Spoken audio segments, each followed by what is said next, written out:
रब रसूल बचाए। लो जी वधिया आलू चने, बड़े करारे आलू चने, 12 मसाले। दूरी करके जी 400-500 रुपया लगता जी।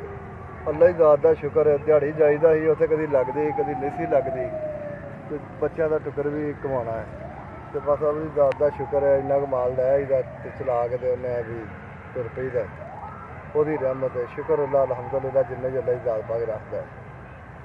जी मेरे 4 बच्चियां ने, 2 बच्चे ने, 2 बच्चे ने, 4 बच्चियां ने। अभी पहले मैं फैक्ट्री जाता था, फैक्ट्री मैं जाता हाँ, कभी दिहाड़ी लगती कभी नहीं सी लगती तो ये अभी पेट दो जगह भरना पैंदा है।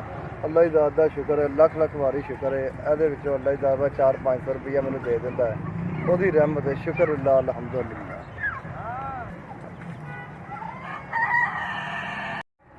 ਅੱਜ जिन्हें भी मैंने पैसे दिते ने अल्लाह ही दात पा के उन्होंने तंदुरुस्ती देवे, ਉਹਦੇ ਬੱਚਿਆਂ ਨੂੰ तंदुरुस्ती देवे, अपने प्यारे हबीब का सदका करके ਉਹਦੇ भैनों भरावां ਨੂੰ सबना तंदुरुस्ती देवे। मेरा रिज़्क टोरिया ने, मैं अभी चलो अल्लाह ख्याल रखे जो कोई पैसे फड़ के माल लिया ਉਹਦੇ मैं वापस कर देंगा तो यह बकाया अगों मैं ਜਿਹੜੇ ने माल ले आवांगा।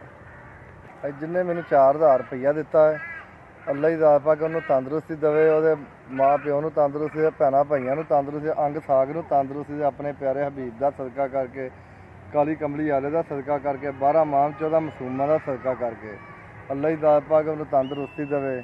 जिन्हें भी मैंने 4000 रुपया दिता है, मेरा कारोबार चला दिता हो। अली मौला मुश्किल शाह का सदका करके, माम हसन माम हुसैन का सदका करके, गाजी बास का सदका करके, अली अकबर अली असगर का सदका करके, 70 का 72 तन करबला महल्ले में शहीद ने शहीद दाना का सदका करके अल्लाह ही दात पाक तंदुरुस्ती दे। SVS ਤੁਹਾਡਾ बहुत शुक्रिया जिन्हें मेरे तक पैसे पहुँचाए।